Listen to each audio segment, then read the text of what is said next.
Are the Chiefs the only thing people are talking about this week? Well, we found some other things, from politics to personalities to protests. It's the week of the big workplace dilemma. Thousands of federal workers in the metro are told, leave or be fired. Mayor Lucas delivers his State of the City address, and Dayton Moore for Kansas governor? Week in Review is made possible through the generous support of Dave and Jamie Cummings, Bob and Marlise Gorley, the Courtney S. Turner Charitable Trust, John H. Mize, and Bank of America N.A. co-trustees. The Francis Family Foundation through the discretionary fund of David and Janice Francis. And by viewers like you. Thank you. Hello and welcome, I'm Nick Haynes. We're taking you on a whirlwind journey this week through the most impactful, confusing and most talked about stories around our metro. Hopping on board the Week in Review bus with us this week is Yvette Walker, who leads your Kansas City Star editorial board. From the primetime anchor desk at KMBC 9 News, Chris Katz. Pete Mundo tracks the week's big stories behind a microphone at 95.7 FM KCMO Talk Radio. And former Star reporter and editorial writer Dave Helling is with us. And what is a super week in Kansas City? We're going know soon enough whether history is going to be made here. Can the Chiefs do the unthinkable, win 3 back-to-back Super Bowls, a feat never achieved before? We can talk a lot about politics on this program, but is that the biggest story in town this week, Pete? Of course it is. I mean, you talk to business owners as well. It's a huge week for them. You talk to a lot of restaurateurs. They'll say up until Valentine's Day, it was a pretty dead time of year. And now they've got a ton of Chiefs business. It's good for the economy, and it is the story in Kansas City. Yvette is one of the top people with our Kansas City Star. I was shocked we were able to get you this week. I was expecting you to be in New Orleans in a skybox of some kind. What happened? Well, we're not in NOLA, but I have to say Dave Helling and I did something pretty fun this week. We were able to collab with Philly writers about which city is better, which quarterback is better. We had a lot of fun. So we're not in New Orleans, but check that out if you haven't had a chance to see that. I'm assuming we also have the best Philly shake sandwiches right here in Kansas City. Actually, my favorite Super Bowl story comes from you, Chris. It was a previous Super Bowl. You were going through Miami Airport, and a man starts running after you, shouting, "Michael Mahoney, we love you." I get that a lot. It is the biggest story of the week.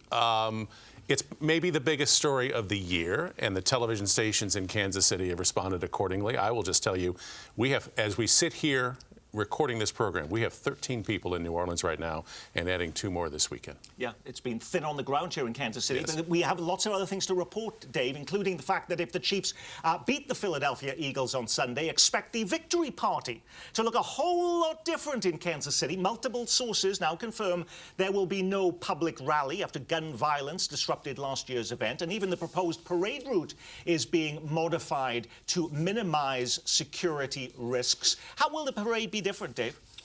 Well, I think there'll be more security around to make sure that they don't have a repeat of the incident a year ago. And my guess is, it's just a guess, Nick, that there will be fewer people attending. Because I do think while all of the observations here are 100% accurate, you do get just the hint of Kansas Cityans becoming a bit blasé about their team in the Super Bowl, you know, that, oh, 3rd time in a row, do I need to throw another party or go out and buy more chips and more guacamole for the neighborhood? I also think, too, it's interesting if the reporting on this has been accurate, and there's no reason to believe it hasn't been. The parade route itself will gather by Union Station and will travel north, away from Union Station, I think, in an attempt to try to minimize those crowds and kind of take the steam out of any sort of a public gathering as we've seen in the past. Does that make sense to do that given what happened last year at this time when we had the parade and the violence that took place and what we've seen since then, including in New Orleans? Yeah, you know, I don't know if the change of the parade route is going to make that big of a difference. But I think it's interesting that at least people, our leaders, are realizing we've got to do something different. We cannot just do the same thing all over again. And I see that not only is there going to be, as Dave pointed out, a lot more security police there if they win, Pete, but that route will be moving, as the mayor says, a lot faster than it has done before. They're going to get on buses at Crown Center, allegedly, and then move to 6th Street, a very different route than they've done before. Well, you kind of spread people out if you just have a parade route. There's no mass gathering. We had a lot of people who would call our show last year and say last year in particular was a special kind of mess, whether that's because of alcohol, excitement, whatever. But you had people running down the parade route to get to the rally point at the finish. This allows them to finish, hop on 70, and probably just head back to Arrowhead. And it gives the Chiefs a lot more control. I don't think you'll see players jumping off of buses, high-fiving, bottles to the face. There was a lot of that last year. That was frankly out of control and would have been the story had the tragedy not overtaken that. I did see on the Channel 9 weather forecast, Chris Ketz, that Tuesday and Wednesday, though, snow showers in the forecast. Do we know what day it would actually take place if they do indeed win? It might be a little bit later in the week. I think you might be looking at Wednesday or Thursday possibly, but weather could also be a factor in terms of turnout. And I was thinking, Dave, when you say about, we've become blasé, we've done it so many times, will some schools say, we're not going to be closing on Well, I think each district is making a different decision.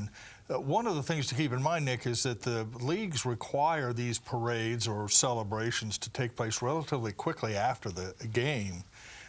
So that it's not strung out over 2 weeks later or whatever. So that's why that planning has to be to take place now, and why everybody is getting ready for whatever they assume is going to happen on Sunday. Now, speaking of sports, Royals owner John Sherman has finally broken his silence nearly a year after voters rejected a tax that would have funded a new downtown ballpark. During the team's annual Royals rally event at Kauffman Stadium, Sherman says the club hopes to have some certainty about future stadium plans by mid-year. Hopes to have some sort of certainty by mid-year. There's a lot of conditional language. Could he have been less specific? Oh, no. And that is the problem. We've been talking so long that we need specifics. There needs to be more transparency. How can we make really decisions, and the voters are probably going to be left out of it this time around, but still, how can we be happy or comfortable about a decision that we just don't know anything about? It changes if the Royals wait until mid-year to make their opinions known. It changes the posture of both state legislatures, which will be out of session by that point, which means that they may be pointing to 2026 as the year of action. But if it was June or July, would that still allow something to be on the ballot in August? No. You've got to be 60 days before August. So, and again, there is some idea that maybe they could do this without a ballot. I think what's happening, Nick, I don't have any reporting, but it's just a guess. The owners of the Royals and the Chiefs, for that matter, are finally figuring out that this is one expensive project, and that there is, billions of dollars are involved. And in a community of our size, building one such facility is always going to be a heavy lift. Building two, or refurbishing one and building another, is an enormous undertaking, and I think they're just trying to figure out how to make all the numbers end up at the bottom of the page. And the new stadiums that are out there right now, they're starting at $2 billion. No. Was there any news from John Sherman, or was he simply just kicking the can further down the road, Pete? Well, I think he's got to say something at some point. I mean, like you said, we're almost 12 months from the vote. That's the first time we heard from him. And it's better he gets ahead of it now. Spring training's a couple weeks away, if that. So people are wondering what's next. And also, he's got a moment here to take advantage of. They're coming off a run to the playoffs for the first time in almost a decade. He's got some goodwill behind this team and the entire franchise. So now's the time to strike while the iron's hot. But it doesn't look like that's going to happen. And they've also blown through deadlines in the past. So it's not out of the realm of possibility that could happen again. Isn't it also possible they don't know what they want to do? I mean, that was the problem a year ago in April. They weren't completely clear on what they wanted to do. Which is a little scary to think about, given how where we now are. A year later, they still don't know. I'm not sure the Chiefs know. The Chiefs have sort of said, well, maybe out by the Legends, no, maybe we'll refurbish our stadium. I'm not sure the teams know precisely what they want to do. That's what the legislators and politicians will tell you, that they need to know what the teams are asking, and they don't have that information yet. But will the winner, after Sunday, will we begin to hear more talk about this? Chiefs are going to win. I'm confident. Oh, wow. We'll replay the tape next week. That's right, yeah. A bill in Missouri that would pay citizens a $1,000 bounty to turn in undocumented workers and families brought Kansas Cityans out onto the streets this week to protest. Anybody who's here illegally, or even with a visa, but scared that they're going to be sent back, that's exactly who we're here for.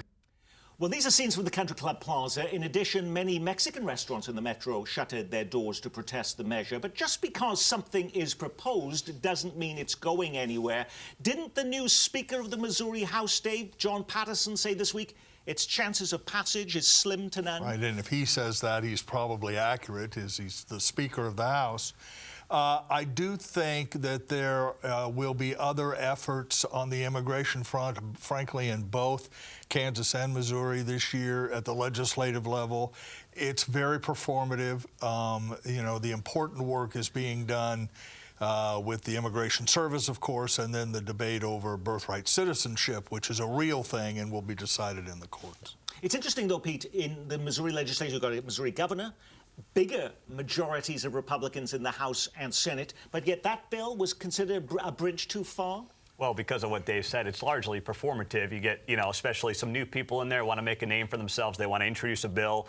And trust me, they'll reach out to me. Hey, talk to me about this bill I introduced. Well, if there's a 0% chance of it passing, why would I waste my listeners' time with that? But that's what it is. I think it's a lot of attention seeking, and it's largely held and taken care of at the federal level. Yeah, in fact, if you go on social media, you see all sorts of reports and things that are said. Many of them walked back and cancelled and deleted right afterwards. But have we seen any specific action in Kansas City with regards to any immigration policy, whether it be at the state or federal level at this time? Well, last week and maybe even the week before that, we began to hear so many calls about ICE and coming into KCK in particular. And, you know, it was difficult to find whether or not that actually happened, but the fear is there. There's so much fear in these neighborhoods.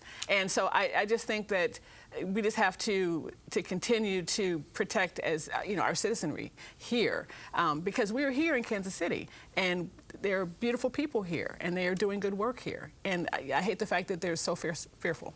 And in fact, when I come into work every day, as somebody who came from Britain, I do wear a fake mustache and glasses as I try to get in. Still recognizable, though. Immigration families aren't the only ones running scared this week. Thousands of federal workers in Kansas City have been told to return to work this week or prepare to be fired. They were given a Thursday deadline by the Trump administration.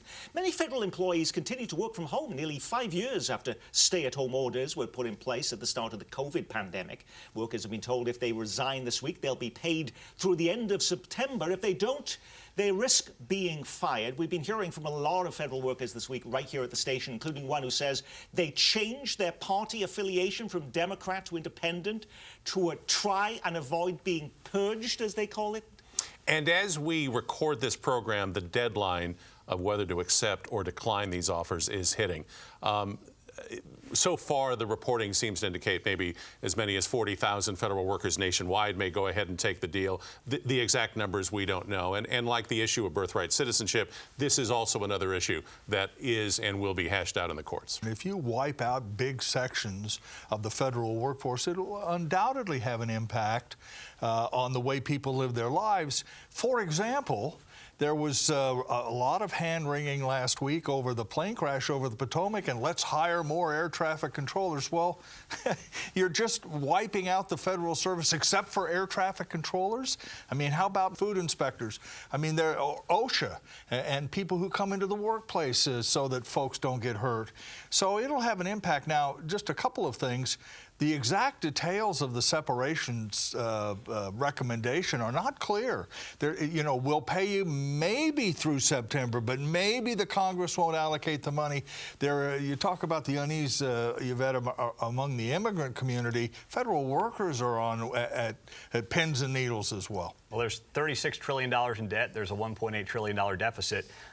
This is how the private business operates all the time. I mean, we're in media outlets that have all shrunk in recent years.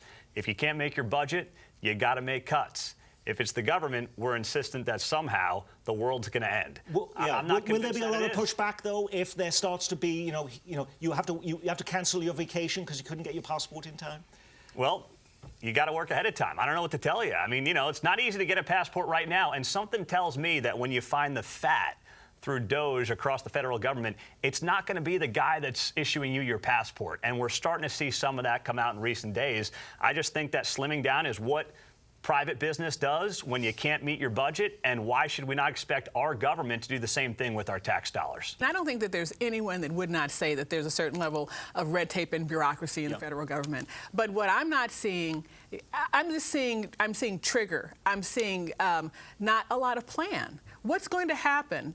It's happening too fast, and I don't think there's really any transparency about once these government agencies are slimmed down or maybe closed altogether, what the plan is to take care of what they were doing in the first place. And the other thing to keep in mind is it's all being done by someone in the private sector who's not elected to any office, and the Congress has been written out completely of any decision making.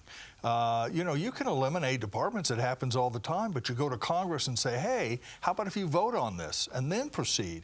But this has been done in a very dictatorial way. It frightens a lot of people, and the first time someone dies of food poisoning or dies in the workplace, folks are going to say, well, what happened to everybody? And they're going to find out the reality. Well, before boarding a plane for New Orleans for the big game, Kansas City Mayor Quinton Lucas delivered his State of the City address from City Hall. This is supposed to be the time the mayor delivers his vision for the next year, but it's also a time to reflect on what he has done in leading our metro's largest city over the last year. Can he declare, Pete, that the state of the city is good? Well, the timing of the speech is interesting. It tells me he doesn't really have any interest in Kansas Cityans watching it, to be honest, because he's doing it the Thursday before the Super Bowl when there's a ton of hype around this game that will largely overshadow his speech. I think he can claim the city feels good, and it's largely because of things he doesn't control, like the Chiefs. But listen, homicides did come down last year. He can point to that, and there's a lot of people that would say right now the city's in a good place. He got reelected by a wide margin with really no contender. So he can make that claim partially because of things out of his control. Chris, given what has happened this week, though, is it advisable for the mayor to stay clear of saying we've made progress when it comes to crime? We just had, over the weekend, 3 women dead in a triple homicide. The murder count, by the way, is now at 18. It was just 5 at this time last year. And we've also surpassed where we were in 2023, which recorded the highest number of homicides in Kansas City history. I think there are an awful lot of people in this city who don't feel safe for a variety of reasons. And I think it's not that they feel that City Hall isn't aware of the problem, but that City Hall is incapable of addressing it in a positive way. And these are issues, obviously, societal in many different ways, and perhaps out of the reach of government anyway. But I think there's a fundamental concern in this city that I haven't seen in an awful long time. Yvette, is crime the mayor's biggest weakness? I think so. I mean, we're already talking about the fact that there's not going to be a rally. We're already talking about the fact that people are concerned about safety in what should be a celebratory event. I think that still tells the story right there. Dave, I mean, it's easy. In this program, we often focus on problems. What has he done well? I think Kansas City does show some signs of progress. We're going to open the streetcar extension. At least some people see that as progress. I think they're working on housing and doing a little bit better in that regard. But let's be frank, Nick, the most forgotten event in Kansas City politics every year is the State of the City address. I mean, it's literally forgotten 24 hours after it's delivered. Early in my career, it didn't exist as a thing. You know, when Dick Berkeley was mayor, you didn't even have State of the City, and then Emanuel Cleaver, well, pomp and circumstance. So, but one other quick note on crime, however, with the mayor. Remember, it's a state-controlled police department, and to blame him or the council for crime alone is inaccurate. Now, the mayor may have a great opportunity to win over a big friend this weekend, because I see that President Trump is going to be the first sitting president to be at the Super Bowl. Is that an opportunity for Quinton Lucas to win him over, possibly coming back with a huge bucket of cash for Kansas City? No, I don't think that's going to happen. I think it's more likely that Taylor Swift and Donald Trump have some great kumbaya moment. But, you know, listen, I think right now for Quinton Lucas, and we've talked a lot about this, just nationally, his party is in a very unpopular place, arguably the most unpopular it's been in a very long time. Quinnipiac had a poll that had the party 26 points underwater. I know that stuff ebbs and flows, but I think he actually is somebody who is willing to engage in conversations across the aisle. He does a good job of it, and if he's part of that solution for his own party going forward, it could be interesting to see how it develops. Every big project, though, we're trying to do in Kansas City requires a lot of federal cash, at least at some point. That's going to be harder to come by now. I agree, but I just have to say this. If he has a great interaction with the president, that's wonderful. But when it comes to loyalty, Donald Trump isn't very high on that. Okay, all righty. Over the years, you may have seen T-shirts and bumper stickers that say things like Bill Self for governor or Bill Snyder for governor. Sports figures are increasingly jumping into politics, but what about Dayton Moore for governor? The former Kansas City Royals president has confirmed he's on a fact-finding trip around Kansas, weighing a possible run to succeed Laura Kelly. Sports players are big. How much of a profile, Chris Ketz, does Dayton Moore have 2 years after being fired from his Royals leadership job? I think Dayton Moore obviously gets points for things like the See You in the Major Leagues Foundation and his role in starting all of that and the positive impact that he's having, that the foundation is having on young lives. And maybe this exploration of a run for governor is perhaps an extension of that. But I just politically find it hard to believe that this is something that's going to have legs here in a few months. You were breaking news on this, Pete, because he appeared on your program, and that launched the whole storytelling with regards to him running for governor. Well, just to clarify, because a lot of reports that followed this up didn't say what political party he would be running for. He'll be a Republican. He would be a Republican. If he does run. Yep. And he was not on my show. I broke the story. Okay. He's been a friend for a long time that he's looking at this. And, I think for him, it's all about leadership. It's about the See You in the Major Leagues Foundation that he still has here in Kansas City. He lives here. It's home. And our friendship started with him being very interested in just the political scene, what's going on the Kansas side of the state line. I never thought we'd be talking about this potentially today, but here we are. And listen, I think he's a great leader.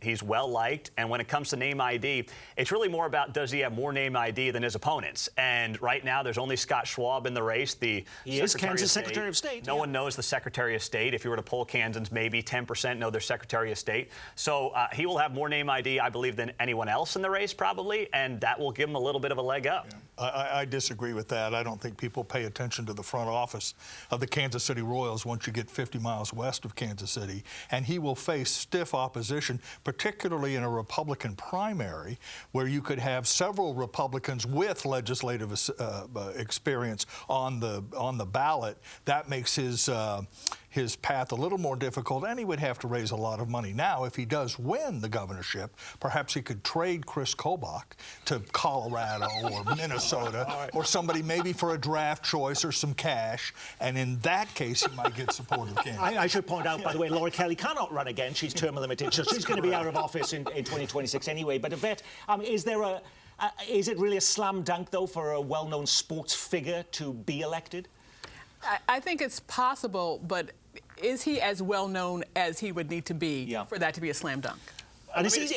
The other thing is, it's easy to be in a public figure like that in sports. And you're talking about the decisions made there, but then he's going to be interjecting himself on, should care be given to transgender minors? He's going to get involved in a lot of thorny issues, and your popularity may change.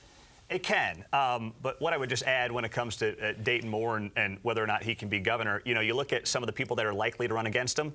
What are their ties to? A Brownback administration, which Democrats have run very effectively against. Republican primary voters like outsiders. They like people who have not been in politics right now. He has not done any of that, and that will be potentially highly appealing. And Roger the Plumber, though, ran, and he didn't do very well. Right, and Chris Kobach was the nominee last time. He's not exactly a neophyte in Kansas politics. When you put a program like this together every week, you can't get to every story grabbing the headlines. What was the big local story we missed? Women's basketball phenom Caitlin Clark in town at a T-Mobile Center event. She gives her endorsement for a WNBA team in Kansas City. So there'll be no quick resolution after all to the most beleaguered piece of land in all of Kansas City. The Star reporter may take a year-long legal trial to settle the future of the Mission Gateway project. It was once home to a thriving shopping mall. It was torn down nearly 20 years ago, and they still haven't figured out what to do. Johnson County is getting serious about the World Cup despite complaints from citizens about high taxes. The county is now spending $1.5 million on leasing a massive fleet of buses to pick up soccer fans at KCI, take them to their Kansas hotels, and ferry them to Arrowhead Stadium every 20 minutes during the month-long tournament. And while companies and governments are walking back DEI programs, the Kansas City Royals are putting their cash behind Black History Month. They're paying for everyone to visit the Negro Leagues Baseball Museum for free. You can walk into the 18th and Vine attraction without a ticket now through the end of February. Alrighty, Chris, did you pick one of those stories or something completely different this week? Something completely different, and not a major story, but as we look ahead to Super Bowl Sunday in New Orleans, it's going to be a little different without George Toma there. It kind of ran afoul with the league a couple of years ago. Somebody who has had extensive experience, obviously, in Kansas City and nationwide when it comes to big events like this, and he's just a really good guy and a Kansas City, and I'll miss him. Yvette. Something else. So we'll see whether or not KC Pet Project still has control of animal welfare. Frankly, I think that there needs to be, for lack of a better word, perhaps a private-public partnership between the city and KC Pet Project to look after, to protect our animals, but also to keep us safe. Dave. Josh Hawley and Bernie Sanders have joined together. Amazing. That's great bipartisanship. That's right. To propose a bill that would limit credit card interest rates to 10% phased in over time. Some credit card companies, as you know, charge 28, 29, 30% interest on purchases. I don't think this bill has a great chance, at least in its present form, of passing. The banks are too opposed to it, but some limit on credit card fees may be in the future. Pete. This week, a Kansas City radio host was potentially nearly carjacked downtown. It ties into our earlier conversation around crime. Nikki Vivas is her name, used to be a colleague. She's now with another group here in Kansas City. But it really does, unfortunately, highlight this happens far too frequently in downtown to too many people. This happens to be a person of somewhat, local notoriety. That's why it got some legs, but certainly a big story. And it does highlight what is still going to be a major problem for the city going forward and potentially for the future of these stadiums and where they're going to be located. And on that, we will say our week has been reviewed courtesy of the Star's Yvette Walker and Pete Mundo, 6 to 10 weekdays on KCMO Talk Radio, 95.7 FM. From the anchor desk at KMBC 9 News, Chris Katz and Kansas City news icon Dave Helling. And I'm Nick Haynes from all of us here at Kansas City PBS. Be well, keep calm, and carry on.